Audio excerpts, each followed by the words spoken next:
வெண்முரசு. பன்னிரு படைக்களம் 21. அஸ்தனபுர நகரமே நோயில் கருமை கொண்டிருந்தது. கண்களில் பீழை திரண்டிருந்த கன்றுகள் தலை தாழ்த்தி உலர்ந்த மூக்குடன் நின்றன. அன்னை பசுக்களின் நீல நாக்கு நீரின்றி வெளியே தொங்கியது. புறவிகள் அடிக்கொருமுறை நின்று உடல் சிலிர்த்து பெருமூச்சு விட்டன. நிலையெழுந்த யானைகள் ஓயாது துதிக்கை சுழற்றின. குழந்தைகள் பெருத்த வயிறும் உலர்ந்த கன்னங்களும் வெளுத்த விழிகளுமாக இல்லங்களின் திண்ணைகளில் அமர்ந்து நீர் சுட்டும் கூரைக்கு அப்பால் தெரிந்த தெருவில் வண்ணக் கரைசல்கள் என அசைந்த மரங்களையும் மானுடரையும் நோக்கிக் கொண்டிருந்தனர். வாசிப்பது சந்தீப். நீலப்பாசியில் ஊறி வழிந்த மழை நீரையோ மழை தேங்கிய சுனை நீரையோ அருந்தலாகாது என்று அரசாணை ஈரத்தோல் அதிரும் முழ ஒலியுடன் நகரில் கேட்டுக்கொண்டே இருந்தது. பெரிய செம்புக் கலங்களை மழையில் திறந்து வைத்து அதில் நேராக விண்ணிழிந்து விழுந்த நீரை அள்ளி கொதிக்கச் செய்து அருந்தினர். காய்களையும் கனிகளையும் அந்நீரைக் கொண்டு 7 முறை கழுவினர். குழவியர் கைகளை வாயில் வைக்கக்கூடாது என்பதனால் அவற்றின் விரல்களை துணி கொண்டு சுற்றி வைத்திருந்தனர். அவை அந்த துணிப்பொதிகளை மார்போடணைத்து இனிய சுவையுள்ள தங்கள் விரல்களை கனவு கண்டன. மழை மூடிய அஸ்தனபுர நகரிலிருந்து மட்கும் வாசனை எழுந்தபடியே இருந்தது. அது ஓர் அழகிய பொன் எனத் தோன்றியது. எருக்குழியின் வெம்மை நிறைந்த ஆவி நள்ளிரவில் எழுந்து காற்றில் கலந்து வந்தது. இருளுக்குள் கூந்தல் பறக்க விழியொளிரச் செல்லும் மிருத்யுதேவியைக் கண்டதாக சூதர் கதை சொன்னார்கள். அவளுக்கு வலப்பக்கம் வெளுத்த புகை போல வெண்குழலும் பச்சை நிற ஒளி கொண்ட கண்களும் கொண்ட வியாதிதேவி சென்றாள். இடப்பக்கம் 7ஆகப் பகுத்த குழலுடன் விஸ்மிருதி தேவி சென்றாள். இருளில் அவர்களின் காலடிகள் நீர்த்துளி உதிர்வது போல கேட்டன. எழுந்து நோக்கலாகாது என்று மீள மீள எச்சரித்திருந்த போதிலும் கூட ஆவல் தாழாது பலர் சாளர இடுக்குகள் வழியாக நோக்கினர். மிருத்யுதேவியைக் கண்டவர்கள் அப்போதே உயிர் துறந்து சாளரக் கம்பிகளைப் பற்றியபடி அமர்ந்தனர். அவர்களின் முகங்களில் தசைகள் வலிப்பு கொண்டு வாய் இழுபட்டமையால் உவகைமிக்க நகைப்பு ஒன்று சிலைத்திருந்தது. வியாதிதேவியைக் கண்டவர்கள் காலையில் நோயுற்று நடுநடுங்கிக் கொண்டிருந்தனர். அவர்களின் வாயிலிருந்தும் மூக்கிலிருந்தும் அழுகல் வாடை எழுந்தது.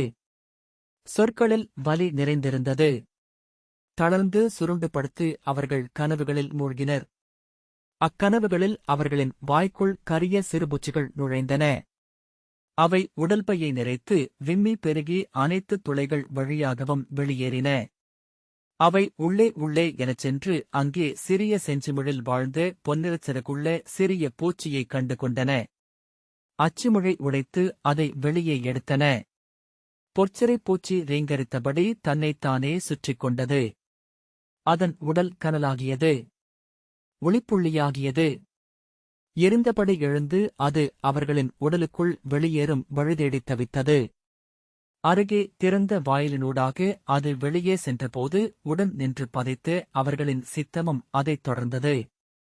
விண்ணில் எழுந்ததும் 10,000 பொற்சிறைப் பூச்சிகள் விண்மீன் பெருக்கென பரந்தலையும் ஒரு பெருவெளியை அவர்கள் கண்டனர்.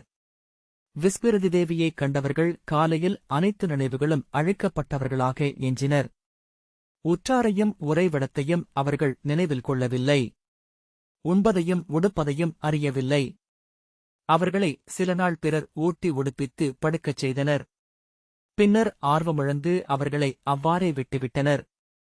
சிலர் அவர்களை அருகே இருக்கும் ஆலய முகப்புகளில் கொண்டு அமரச் செய்தனர். உயிரிலா விழிகளுடன் அவர்கள் அங்கே அமர்ந்திருந்தனர். மெலிந்து சிறுத்து அமர்ந்தபடியே உயிர் துறந்தனர். அவர்களும் காகங்களாகி நனைந்த கரிய சிறகுகளுடன் கழுத்து புதைத்து சில்லைகளில் அமர்ந்திருந்தனர். மணிக்கண்களால் மானுடரை நோக்கி எப்போதாவது ஏன் என்றனர். ஒவ்வொரு துளி உணவையும் நீரையும் கணித்து நுகர்ந்த பின்னரும் விதுரர் நோயுற்றிருந்தார். மூச்சளிப்பும் துயிலின்மையும் அவரை வருத்தின.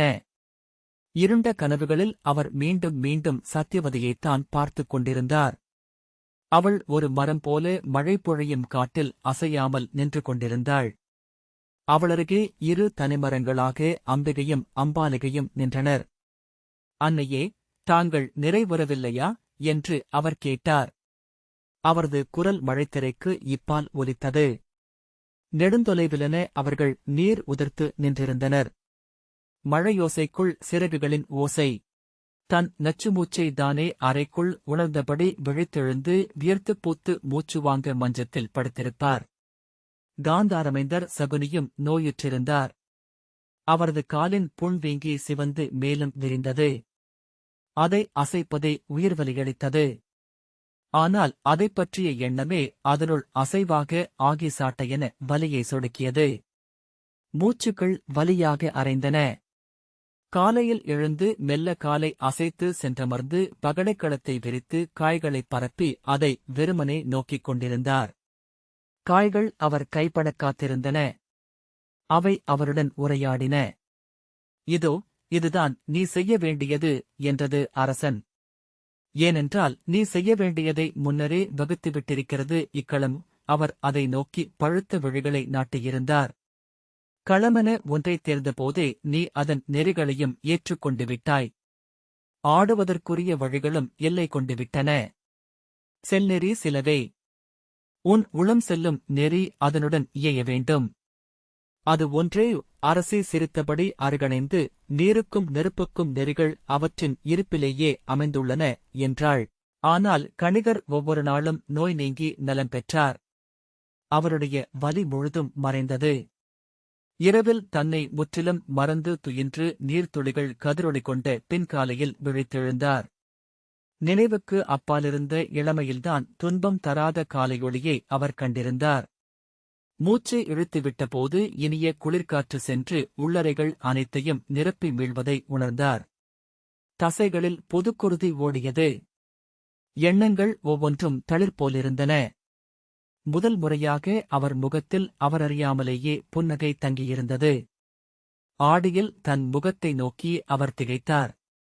பின் முகத்தசைகளை மெல்ல வருடியபடி ஆம் என தலையசைத்தார். தன் உடல்நலம் அந்தக் கரும்பாசியால் வந்தது என அவர் கண்டடைந்தார். கையூன்றி நடந்து மீண்டபோது ஒருமுறை தும்மலில் அறியாது கையை வாயில் வைத்தார். அதன் மெல்லிய சுவை எதையோ நினைவுறுத்தியது. பச்சை ஊனின் உப்புச்சுவை அது. அல்லது பிறிதொன்று. அன்றிரவு அச்சுவையை எண்ணிக்கொண்டிருந்தபோது தன் உடலின் வலிகள் அகன்றிருப்பதைக் கண்டார். அது உளமயக்கா என்று எண்ணி கண்மூடி காத்திருந்தார். பின்னர் உடலை அசைத்துப் பார்த்தார். மெல்ல துணிவு கொண்டு உடைந்த எடையை ஒசித்து வலி இருக்கிறதா என்று நோக்கினார். உடல் இனிதாக வளைந்தது. உவகையுடன் தெய்வங்களே, மூதாதையரே என்று அவர் கூவினார். நெஞ்சில் கை வைத்து கண்ணீருடன் ஏங்கினார். பின்பு உடலை பலவாறாக அசைத்து வலியில்லை என்பதை நிறுவிக்கொண்டார். அன்றிரவு தன்னை முற்றிலும் இழந்து முழுமையான துயிலில் ஆழ்ந்தார். துயில் கொண்டதுமே அவரது இருண்ட ஆழத்திலிருந்து எழுந்து வரும் நிழல்கள் அடங்கியிருந்தன. அடியிலியின் கூச்சல்களும் உடல் கூச்சையும் கெடுமணங்களும் இல்லாதிருந்தன. எங்கோ எவரோ சொல்லும் ஒற்றைச் சொல் மட்டும் கேட்டுக் கொண்டிருந்தது. மழைத்துளி போல ஓயாது உதிர்ந்து கொண்டே இருந்தது அச்சொல். மறுநாள் காலையில் அவர் எழுந்ததும் முதலில் தோன்றிய உணர்வு கால்களில் வலி இருக்கிறதா என்பதுதான். கால்களை அசைத்தும் இடையை ஒசித்தும் நோக்கினார். வலியின்மை என்பது தன் உளமயக்கல்ல என்று உறுதியானதும் கைகளை ஊன்றி எழுந்தார். மஞ்சத்தைப் பற்றியபடி நிலத்தில் ஊன்றி இறங்கினார். அவரது தளர்ந்து குழைந்த கால்கள் மழைச்சாரலின் ஈரம் படிந்து புல்லரித்திருந்த மரத்தரையில் தளம்பதித்தபடி இழுபட்டன. கைகளை ஊன்றியபடி மெல்ல நடந்தார். தன் கைகளில் அத்தனை ஆற்றல் இருப்பதை அப்போதுதான் உணர்ந்தார்.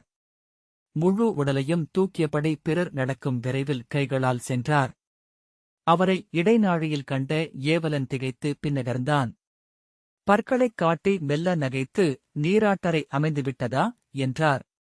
அவன் ஆம் அமைச்சரே என்றான். நன்று என்றபடி அவர் கடந்து சென்றார். அன்று அவரே வெந்நீரில் இறங்கி நீராடினார். ஆடைகளை அணிந்து கொண்டார். உணவுண்டுவிட்டு நடந்து சகுனியின் பகடை அறைக்குச் சென்றார். அவரைக் கண்டதும் திகைத்து வாய்திறந்த சகுனி இமைகளை மட்டும் இருமுறை அசைத்தார். முகம் சுளித்து இழுபட்டது. என் தெய்வங்கள் உடல் கூடின என்றார் கணிகர். நலம் பெற்றுள்ளேன். சகுனி அவரை நோக்கியபின் நீள்மூச்சுவிட்டு, நன்று. களம் நிறுத்தவா என்றார். இல்லை, இனி சில நாள் இக்களமாடுதலில் எனக்கு ஆர்வமில்லை. நான் வெளியே சென்று இந்நகரை நோக்க விழைகிறேன் என்றார் கணிகர். அவர் நலம் பெற்ற செய்தியை நகர் அன்றே அறிந்தது. அனைவரும் அதில் அச்சமூட்டும் ஒன்றைத்தான் கண்டனர். படிகளில் அவர் கையூன்றி ஏறுவதை, புறவிச்சேணத்தில் தொற்றி அமர்வதைக் கண்டு வியந்து விழிபறிமாறினர். அவைக் காவலன் ஒருவன் அவரை நண்டு என்று அழைத்தான். அச்சொல்லைக் கேட்டதுமே அனைவரும் அதை முன்னரே எண்ணியிருப்பதை உணர்ந்தனர். நண்டு என்ற சொல் ஒரே நாளில் நகரில் புழங்கத் தொடங்கியது. மறுநாளே அச்சொல்லை கணிகரும் அடைந்தார். ஆனால் அது அவருக்கு உவகையையே அளித்தது. இரு பெருங்கைகளையும் தூக்கி விரித்து நோக்கியபடி அவர் புன்னகை செய்தார். கைகளை பலவாறாக அசைத்தும் விரல்களை விரித்தும் குவித்தும் நோக்கினார். கைகளும் காலாகும் நண்டு. அதன் கால்களுக்கு திசை என்பது இல்லை. முன்னோக்கி மட்டுமே செல்ல முடியும் என்பது மானுடனுக்கு இரையாற்றல்கள் அவன் உடலில் பொறித்து அளித்த ஆணை.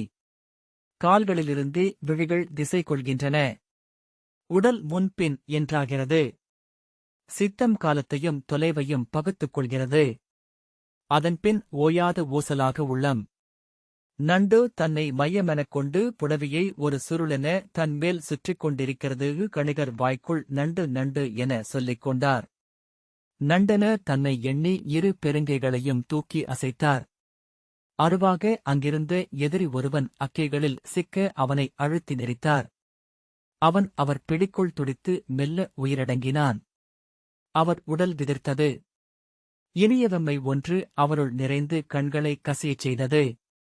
இமைகள் சரிய, இதழ்களில் மென்னகை படர அவர் நீள்மூச்சுக்கள் விட்டார். உடல் மெல்லத் தளர இளந்தீலில் ஆழ்ந்தார். அங்கே அவர் குருதி பரவிய களத்தில் கைகளால் நடந்து கொண்டிருந்தார். வழுக்கிய சிதைந்த தசைகளையும் உறுத்தி உடைந்த எலும்புகளையும் விரல்களால் பற்றியும் ஊன்றியும் கடந்தார். அவர் எதைத் தேடுகிறார் என்பதை கனவுக்குள் அறிந்திருந்தார். கனவுக்கு வெளியே அறியாது வியந்தார். கையூன்றி உந்திச் செல்கையில் குருதி நிறைந்த குளத்தில் நீராடுவது போன்ற உணர்வை அடைந்தார். அவர் எண்ணியதை தொலைவிலேயே கண்டு கொண்டார். இரு கால்கள் குருதி வழிய நீண்டிருந்தன. ஒரு கால் புண்ணுடன் சற்று மடிந்திருந்தது. அவ்வுடல் மேல் மேலும் சடலங்கள் விழுந்து குருதி வழிந்து உறைந்திருந்தன. அவற்றுக்கு அடியிலிருந்து வில்லுடன் வலக்கை நீண்டிருந்தது.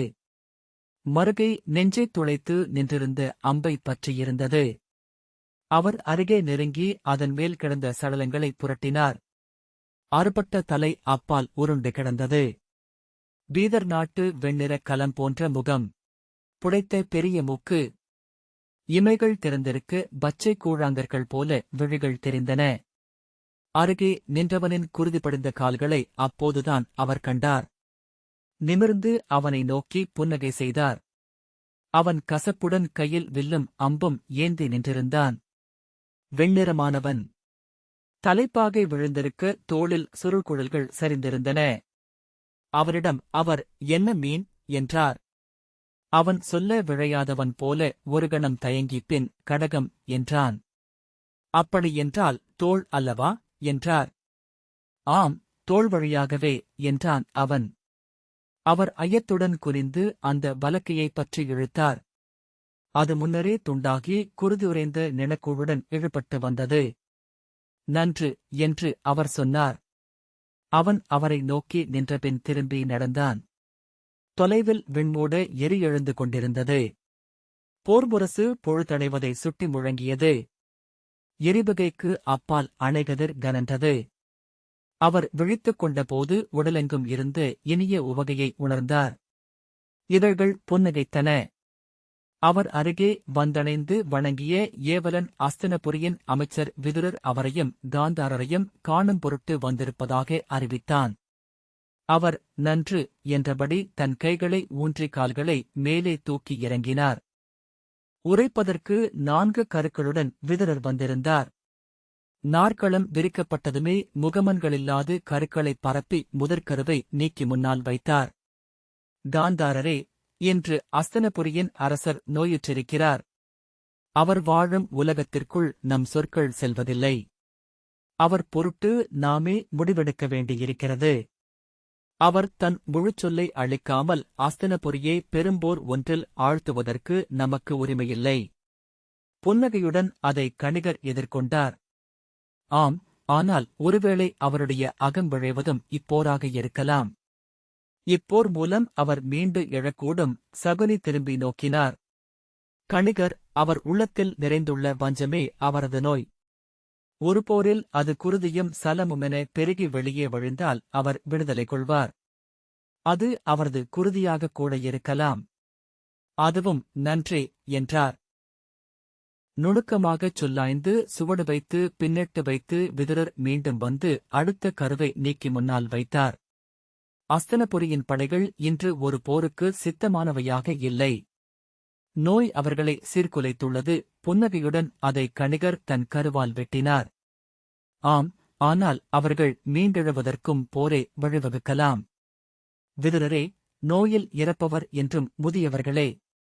நம் படைகள் புலி குட்டி போட்ட காடு போல் இளமையோடிருக்கின்றன. விதுரரின் சொல்லின்மையை கணிகர் சிரித்தபடி கடந்தார். மேலும் இன்று அவர்களைக் கவ்வியிருக்கும் சோர்வே பெருநோய். சலிப்பும் அச்சமுமே நோய்க்கான வாசல்களாக அமைகின்றன. அவர்கள் இளையோர். அவர்கள் காணும் முதற்போர் இது. போர் முரசு கொட்டுகையில் அவர்களின் குருதி குமிழியிட்டிடக்கூடும். இந்நகரில் நிறைந்திருக்கும் இருள் நிறைந்த அமைதி விலகி இதன் சுவர்கள் உயிர்தெரிவு கொள்ளக்கூடும். ஒருவேளை இப்போரே அதற்கென அமைந்ததாக இருக்கலாம். மூன்றாவது கருவுடன் விதுரர் நெடுநேரம் தயங்கினார். வெற்று அணிச்சொற்கள் இருபக்கமிருந்தும் எழுந்து மறைந்து கொண்டிருந்தன. வலியால் சுளித்து உதடுகளுடன் சகுனி அதைக் கேட்டுக் கொண்டிருந்தார். விதுரர் பலாமுள்ளில் படர்ந்த முடியிழை என அச்சொற்களினூடாக ஓடிக்கொண்டிருந்த தன் எண்ணத்தை மீட்டுத் தொகுத்தார். நீள்மூச்சுடன் நமது படைகளை நடத்துவது யார்? இதோ காந்தாரர் நோயுற்றிருக்கிறார். அங்கே அரசரும் கருமை கொண்டிருக்கிறார் என்றார். இருள் நிறைந்துள்ளது இந்நகரம் என்பது உண்மை என கணிகர் அச்சொற்களை குறுக்காகக் கடந்தார். காரிருளை வெல்வது கதிரவனால் மட்டுமே கூடுவதென்பதை அறியாதவர் எவர்? சகுனி ஆம் என்றார். விதுரரே, படையையும் படைத்தலைமையையும் விடுங்கள். அங்கனுக்கு செய்தி அனுப்புவோம். அவன் வில்லேந்தி முன் நின்றாலே போதும். எதிரே நிற்க இன்று பாரத வருஷத்தில் எவருமில்லை. கணிகர் விஜயனுக்கு அங்கனும் பீமனுக்கு மகதனும் நிகர் என்றார். பின்பு உரையாடல் முடிந்துவிட்டது என்பது போல தன் கைகளைத் தூக்கி ஒன்றுடன் ஒன்று உரசிக்கொண்டார். விதுரரின் உளப்பதைப்பு உடலில் தெரிந்தது. நான்காவது கருவை கையில் வைத்தபடி அவர் தயங்கிக் கொண்டிருந்தார். பின்பு மெல்ல அதை முன் நீட்டினார். இது வெல்லாப்போர். சகுனி திரும்பியதும் இது பாண்டவர்களின் போரல்ல, ஆழி ஏந்தியவனின் வஞ்சினம் என்றார். அவன் இத்தருணத்தில் இப்படியொரு போரை நிகழ்த்துகிறான் என்றால் நான்கையும் கணித்திருப்பான். வெல்லாத போரைத் தொடங்குவதில்லை அவனைப் போன்றவர்கள்.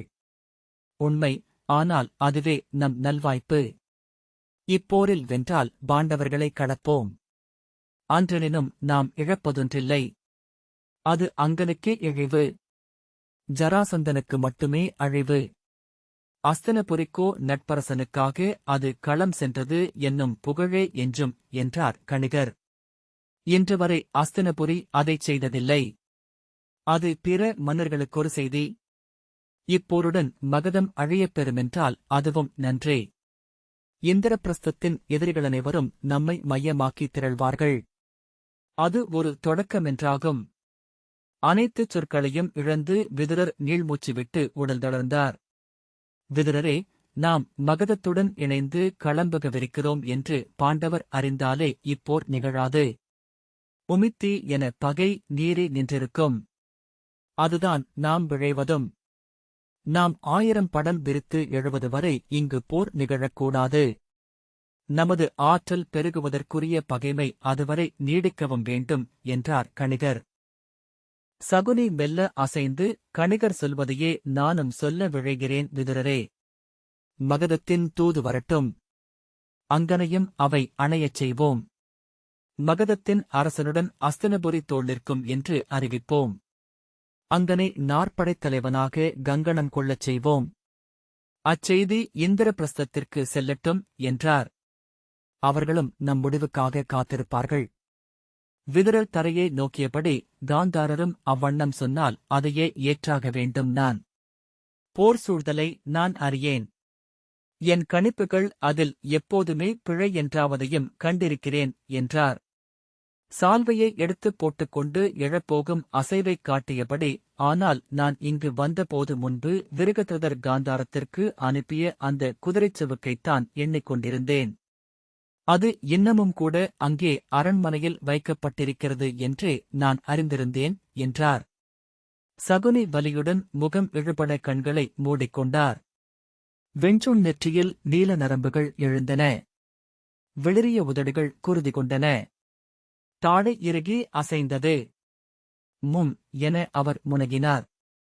கணிகர் விதுரரின் விழிகளை நோக்கிய பின் விழிகளை திருப்பி கைகளை சேர்த்து அசையாது அமர்ந்திருந்தார். அவர் எதையோ சொல்லப் போகிறார் என்று விதுரர் எண்ணினார். ஆனால் அந்த ததும்பும் களத்திலேயே அவர் புன்னகையுடன் நீடித்தார். சகுனி கண்களை திறந்து, உண்மை, விதுரரே என்றார். என் வஞ்சம் அழியாதிருக்கிறது. இந்திரபிரஸ்தத்தின் படைகள் எழுந்து பெருகிச் சூழ்ந்து மகதத்தை நொறுக்க வேண்டும். அந்த அசுரப்பிறவியின் நெஞ்சை பீமன் உடைத்துப் பிளந்து குருதியாட வேண்டும். ராஜகிரஹநகர் மேல் எரிபரந்தெடுத்தலின் கரும்புகை மூட வேண்டும். என் உள்ளம் விழைவது அதுவே. அது நிகழாமல் என் மூதாதையர் காலடியில் நான் முழுதமைய மாட்டேன் என்றார். ஆனால் இத்தருணம் அரியது. இது நான் உளம் நிலைத்து எண்ணிச் சுழ வேண்டிய ஒன்று. இந்திரபிரஸ்தம் இத்தருணத்தில் ஒரு பெருவெற்றியை அடையலாகாது. வெற்றி கொள்ளும் நாடு என்னும் எண்ணம் ஆரியவர்த்தத்தில் அதைப்பற்றி எழக்கூடாது. இப்போதிருக்கும் நிலையே நீடிக்க வேண்டுமென்றால் நிகரிடை கொண்டு இருதரப்பும் அசைவின்மையை அடைந்தாக வேண்டும். யாதவர்கள் இந்திரபிரஸ்தத்துடன் இருப்பதனால் நம் உதவி மகதத்திற்குத் தேவை. காத்திருப்போம். அவர் கண்கள் சிரித்தன. ஒரு தருணம் வரும். முதலில் பாரத வருஷத்தின் அரியணையில் என் மருகன் அமரட்டும். அவன் காலடியில் கப்பத்துடன் வந்து மகதன் அமரும்போது அந்த குதிரைச்சுவக்கை பொற்பேழையில் அமைத்து அவனுக்கு பரிசாக அளிக்கிறேன். அனைத்தும் நிகர்கொண்டுவிடும். கணிகர் புன்னகைத்து, ஆம், அதுவே முழுவெற்றி. இந்திரபிரஸ்தம் மகதத்தை வென்றால் அதில் காந்தாரம் பெருமை கொள்ள ஏதுமில்லை என்றார். விதுரர் தலைவணங்கி எழுந்தார். விதுரரே, தாங்கள் விழைவது போர் நிகழலாகாதென்றுதானே என்றார் சகுனி. போர் நிகழாமலிருக்கும் வழி இது ஒன்றே என்று கொள்க. விதுரர் சோர்ந்த தோள்களுடன், ஆனால் இப்போது தவிர்க்கப்படும் போர் மேலும் பெரிதென வளரும். விசித்திர வீரியரின் குருதியினர் ஒருவருக்கொருவர் படைக்கலம் கோப்பர் என்றார். சகுனி புன்னகையுடன், அதை இருசாராருக்கும் நிகர்பங்காக நாட்டைப் பிளக்கையில் பீஷ்மரும் நீங்களும் எண்ணியிருக்க வேண்டும் அல்லவா? விதுரரே, என் மருகன் முடிசூடியது இந்த தொல்லகரை ஆளும் பொருட்டல்ல, பாரத வருஷத்தை முழுதாளும் பொருட்டு. அது அவன் உடன்பிறந்தாரின் குருதிக்குமேல் அன்றி நிகழாது என்றார். விதுரர், என் கடனை ஆற்றுவதொன்றை அன்றி எதையும் இனி நான் எண்ணப் போவதில்லை என்றபின் மீண்டும் தலைவணங்கினார். கணிகர், ஒரு போர் நிகழாது இவை அமையாதென்றறிய அரசு சூழ்தலை கற்க வேண்டியதில்லை அமைச்சரே. அன்று நாடு பகுக்கப்பட்டபோது முதிய குதிரைச்சூதன் ஒருவனே அதை சொன்னான். அக்கீழ்மகனுக்கு தெரிந்தது பீஷ்மருக்கு புரியவில்லை என்றார். பொருளில்லாத புன்னகை ஒன்றை அளித்துவிட்டு விதுரர் சிற்றடிகளுடன் அரைவாயிலை நோக்கி சென்றபோது சகுனி உரக்க, நில்லுங்கள் அமைச்சரே என்றார். கணிகர் திகைத்து சகுனியை திரும்பி நோக்கினார். சகுனி கை நீட்டி பெருங்குரலில், மகதத்திற்கு நாம் படைத்துணை அளிக்க வேண்டியதில்லை. அதுவே என் முடிவு. அதை பேரரசரிடம் நானே சொல்கிறேன் என்றார். விதுரர் நம்ப முடியாமல் கணிகர்